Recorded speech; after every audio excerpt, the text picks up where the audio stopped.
Hello friends, આપણી YouTube channel game changing સાયકોલોજીમાં આપ સૌનું હાર્દિક સ્વાગત છે. આજના વિડીયોમાં આપણે પ્રોબેશન ઓફિસર તેમજ જે વિદ્યાર્થીઓનું મનોવિજ્ઞાન છે એવા વિદ્યાર્થીઓ માટે યુજીસી નેટ, જીસેટ માટે તેમજ ટેટ, ટાટ અને પીએસઆઈની પરીક્ષામાં મનોવિજ્ઞાનના જે પ્રશ્ન પૂછાય છે તો એની ચર્ચા કરીશું. આજના વિડીયોમાં જીસીઆરટી એટલે કે પાઠ્યપુસ્તક આધારિત જે મનોવિજ્ઞાનના ખૂબ જ અગત્યના એમસીક્યુ જે છે એ ઘણી બધી વખત પરીક્ષામાં સીધા પૂછાય છે તો એની ચર્ચા કરીશું. આ વિડીયો નંબર 8 છે, એટલે અગાઉના વિડીયો 7 તમે ન જોયા હોય તો તમે પ્લેલિસ્ટમાં જઈને એ વિડીયો જોઈ શકો છો, જે તમારી પરીક્ષામાં અગત્યના સાબિત થઈ શકે છે. તો સૌપ્રથમ પ્રશ્ન છે, ભારતીય દર્શનશાસ્ત્રમાં વ્યક્તિત્વના કેટલા પ્રકાર આપ્યા છે? ખૂબ જ અગત્યનો પ્રશ્ન છે. જીસેટ એટલે કે જે વિદ્યાર્થીઓનું મનોવિજ્ઞાન છે એવા વિદ્યાર્થીઓ માટે પણ ખૂબ જ અગત્યનો છે. ટેટ, ટાટ અને પીએસઆઈની પરીક્ષા માટે પણ ખૂબ જ અગત્યનો પ્રશ્ન છે. ભારતીય દર્શનશાસ્ત્રમાં વ્યક્તિત્વના કેટલા પ્રકાર આપ્યા છે?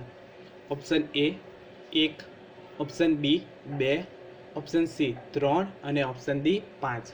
તો સાચો જવાબ આવે છે ઓપ્શન સી, 3 પ્રકાર પાડવામાં આવ્યા છે. હવે અહીંથી પણ પ્રશ્ન પૂછાઈ શકે છે કે ભારતીય દર્શનશાસ્ત્રમાં વ્યક્તિત્વના કયા પ્રકારો આપવામાં આવ્યા છે અથવા તો કયા પ્રકારનો સમાવેશ થતો નથી? તો ખૂબ જ અગત્યનું છે કે ભારતીય દર્શનશાસ્ત્રમાં જે વ્યક્તિત્વના 3 પ્રકારો પાડવામાં આવ્યા છે તો એ કયા કયા 3 છે તો એ જાણવા પણ જરૂરી છે. તો સૌપ્રથમ આવે છે સાત્વિક,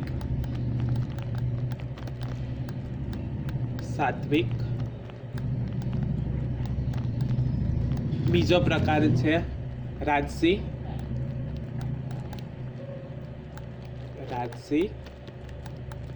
અને ત્રીજો પ્રકાર જે છે તો એ તમારો હશે અથવા તો છે તામસી.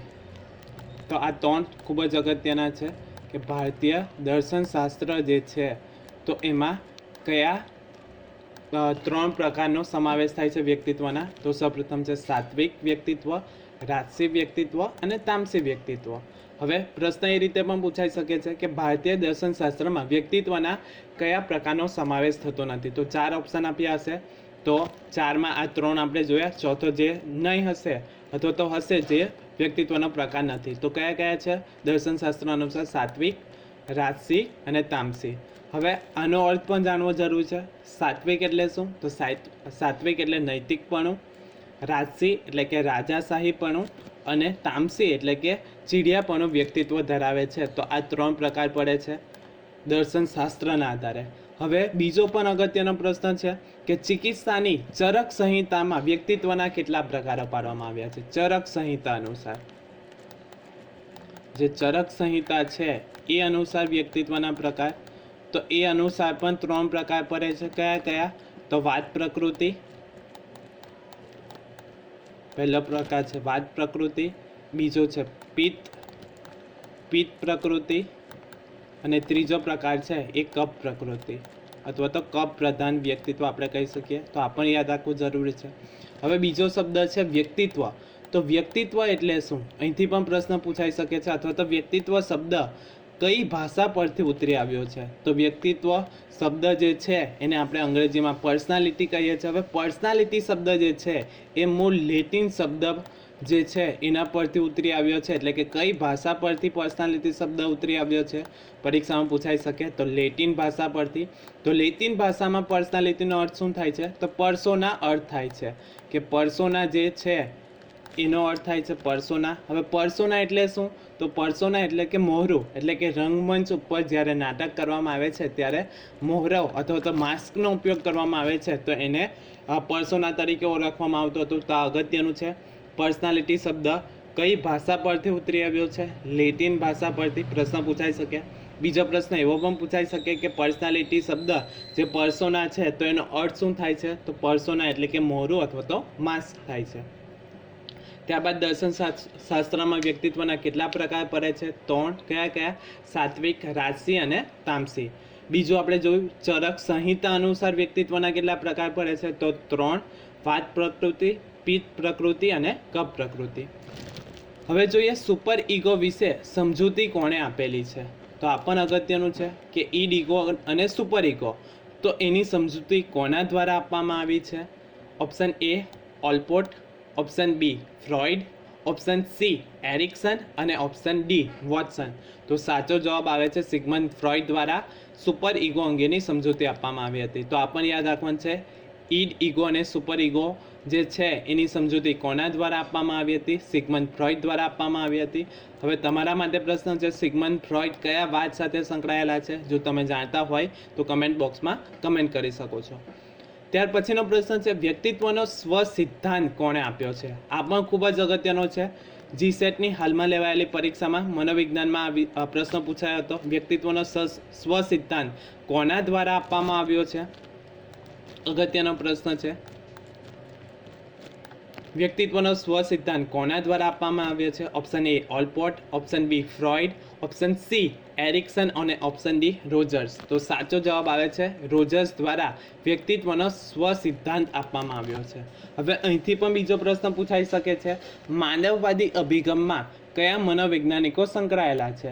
તો કાર્લ રોજર્સ, જે આપણે ઓપ્શન જોઈએ એ કાર્લ રોજર્સ, અને મેસ્લો જે છે એ માનવવાદી અભિગમ સાથે સંકળાયેલા છે. હવે એ પણ યાદ રાખવાનું છે કે કાર્લ રોજર્સનો સ્વ સિદ્ધાંત છે અને મેસ્લોનો સ્વ સાર્થકતાનો સિદ્ધાંત. તો આ પણ યાદ રાખવાનું છે. સીધો પ્રશ્ન પૂછાઈ શકે કે સ્વ સિદ્ધાંત સાથે કોણ સંકળાયેલ છે? તો કાર્લ રોજર્સ. ત્યારબાદ માનવવાદી અભિગમ સાથે કયા મનોવૈજ્ઞાનિકો સંકળાયેલા છે? તો કાર્લ રોજર્સ અને અબ્રાહમ મેસ્લો સંકળાયેલા છે. બીજો પ્રશ્ન એવો પણ પૂછાઈ શકે, મેસ્લોનો કયો સિદ્ધાંત જાણીતો છે? તો મેસ્લોનો સ્વ સાર્થકતાનો સિદ્ધાંત જે છે એ જાણીતો છે. તે ઉપરાંત માનવવાદી અભિગમમાં કયા મનોવૈજ્ઞાનિકનો સમાવેશ થાય છે? તો કાર્લ રોજર્સ અને મેસ્લોનો સમાવેશ થાય છે. ત્યાર પછીનો પ્રશ્ન છે, 34 જોડિયા બાળકો વિશે કોણે અભ્યાસ કર્યો હતો? એટલે કે 34 જે જોડિયા બાળકો છે એ અંગે કયા મનોવૈજ્ઞાનિક દ્વારા અભ્યાસ કરવામાં આવ્યો હતો? Option A Rogers, option B Freud, option C Gottesman અને સિલ્ડર્સ અને ઓપ્શન ડી હર્મન રોડસાર્ડ. તો સાચો જવાબ આવે છે ઓપ્શન સી ગોટ્સમન અને સિલ્ડર્સ દ્વારા 34 જોડિયા બાળકોના વિશે અભ્યાસ કરવામાં આવ્યો હતો. ત્યાર પછીનો પ્રશ્ન છે, હર્મન રોડસાર્ડ ક્યાંના વતની હતા? આ પણ અગત્યનો પ્રશ્ન છે કે રોડસાર્ડ દ્વારા શાહીના ધાબાની જે પદ્ધતિનો ઉપયોગ કરવામાં આવ્યો હતો તો એ કયા દેશના વતની છે? Option A America, option B England, option C Germany અને ઓપ્શન ડી સ્વિટ્ઝરલેન્ડ. તો સાચો જવાબ આવે છે ઓપ્શન ડી સ્વિટ્ઝરલેન્ડના વતની હતા. તો તમારા માટે પ્રશ્ન છે, હર્મન રોડસાર્ડના શાહીના ધાબાની પદ્ધતિ છે તો એમાં કેટલા કાર્ડનો ઉપયોગ કરવામાં આવતો હતો? જો તમે જાણતા હોય તો કમેન્ટ બોક્સમાં કમેન્ટ કરી શકો છો. ત્યાર પછીનો પ્રશ્ન છે, સ્વ એ શેનો હાથ ગણાય છે? ઓપ્શન એ વ્યક્તિત્વ, ઓપ્શન બી વ્યક્તિ, ઓપ્શન સી વિકાસ અને ઓપ્શન ડી ઉત્ક્રાંતિ. તો સાચો જવાબ આવે છે ઓપ્શન એ સ્વ જે છે એ વ્યક્તિત્વનો હાથ ગણાય છે. તો આ પણ અગત્યનું છે કે આપણું જે સ્વ જે છે તો એ કોનું હાથ એટલે કે અગત્યનું ગણાય છે? તો સ્વ વ્યક્તિત્વનો હાથ ગણવામાં આવે છે. ત્યાર પછીનો પ્રશ્ન છે, સ્વ એ કર્તા તરીકે કેવો છે? આ પણ અગત્યનો પ્રશ્ન છે કે જે સ્વ છે તો એ સ્વ કર્તા તરીકે કેવો છે? ઓપ્શન એ જ્ઞેય છે, ઓપ્શન બી જ્ઞાતા છે, ઓપ્શન સી પ્રવૃત્તિશીલ છે અને ઓપ્શન ડી માર્ગદર્શક છે. તો સાચો જવાબ આવે છે ઓપ્શન બી જ્ઞાતા તરીકે સ્વ જે છે એ સ્વ એ કર્તા તરીકે જ્ઞાતા છે. હવે જ્ઞાતા એટલે શું? તો જાણવાનો પ્રયાસ કરનારને જ્ઞાતા કહેવામાં આવે છે.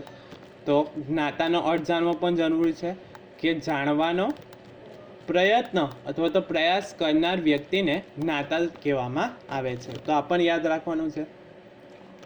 ત્યાર પછીનો પ્રશ્ન છે, સ્વ વિકાસ સાથે કેટલી બાબતો જોડાયેલી છે? કે સ્વ વિકાસ જે થાય છે તો એની સાથે કેટલી બાબતો સંકળાયેલી છે અથવા તો જોડાયેલી છે? Option A 1, option B 2, option C 3 અને ઓપ્શન ડી 4.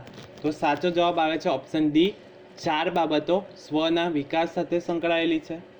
ત્યાર પછીનો ખૂબ જ અગત્યનો પ્રશ્ન છે, કોના મતે સ્વ વિશે 3 રીતે વિચારી શકાય છે? એટલે કે કયા મનોવૈજ્ઞાનિક દ્વારા સ્વ વિશે ત્રણ રીતે આપણે વિચારી શકીએ છીએ. Option A CT Morgan, option B Higgins, option C Socrates અને ઓપ્શન ડી લુઈસ ટ્રેપ.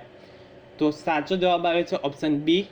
હિગિન્સના મતે સ્વ વિશે આપણે ત્રણ રીતે વિચારી શકીએ છીએ. તો કઈ કઈ ત્રણ રીત છે તો એ પણ જાણવી જરૂરી છે. વાસ્તવિક સ્વ, બીજો પ્રકાર પડે છે આદર્શ સ્વ,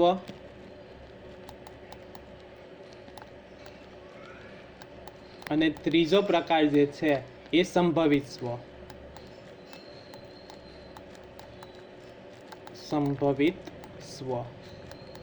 તો આ યાદ રાખવાનું છે. અહીંથી પણ પ્રશ્ન બીજી રીતે પૂછાઈ શકે. હિગિન્સના મતે ત્રણ જે સ્વની ત્રણ રીતો છે એમાંથી કઈ રીતનો સમાવેશ થતો નથી. તો આ ત્રણ રીત સ્વ વિશે જાણવી જરૂર છે. વાસ્તવિક સ્વ, આદર્શ સ્વ અને સંભવિત સ્વ. ત્યાર પછીનો પ્રશ્ન છે મનોવિજ્ઞાનની હાલતી ચાલતી પ્રયોગશાળા એટલે શું? એટલે કે મનોવિજ્ઞાનની હાલતી ચાલતી પ્રયોગશાળાને શું કહેવામાં આવે છે? ઓપ્શન એ સ્વનિરીક્ષણ, ઓપ્શન બી પ્રયોગશાળા, ઓપ્શન સી ઉદ્દીપક નિયંત્રણ અને ઓપ્શન ડી મુલાકાત. તો સાચો જવાબ આવે છે ઓપ્શન એ સ્વનિરીક્ષણ કહેવામાં આવે છે. એટલે કે વ્યક્તિ સ્વનિરીક્ષણ એટલે શું? પોતાના મનમાં ચાલતા વિચારો અંગે નિરીક્ષણ કરવામાં આવે, તો અભ્યાસ કરવામાં આવે તો એને સ્વનિરીક્ષણ કહેવામાં આવે. હવે આપણે આપણા પોતાના મનમાં શું ચાલી રહ્યું છે તો એ આપણે ગમે તે સ્થળે સ્વનિરીક્ષણ કરી શકીએ છીએ. તો એના કારણે મનોવિજ્ઞાનની હાલતી ચાલતી પ્રયોગશાળા એટલે સ્વનિરીક્ષણ કહેવામાં આવે છે. એટલે કે આપણે ગમે તે સમયે ગમે તે સ્થળે આપણે પોતાનું નિરીક્ષણ કરી શકીએ છીએ, સ્વનિરીક્ષણ કરી શકીએ છીએ. એટલા માટે સ્વનિરીક્ષણને મનોવિજ્ઞાનની હાલતી ચાલતી પ્રયોગશાળા કહેવામાં આવે છે. પ્રયોગ એટલે શું? તો નિયંત્રિત પરિસ્થિતિમાં કરવામાં આવેલું નિરીક્ષણ, તો એને પ્રયોગ કહેવામાં આવે છે. તો આ જાણવું પણ જરૂરી છે. આશા રાખું છું કે તમને આ વિડીયોમાં સમજ પડી ગઈ હશે. અને જો તમને આ વિડીયો પસંદ પડ્યો હોય તો વધુમાં વધુ લાઈક કરો, શેર કરો અને અમારી ચેનલને તમે સબસ્ક્રાઈબ કરી શકો છો. Thank you.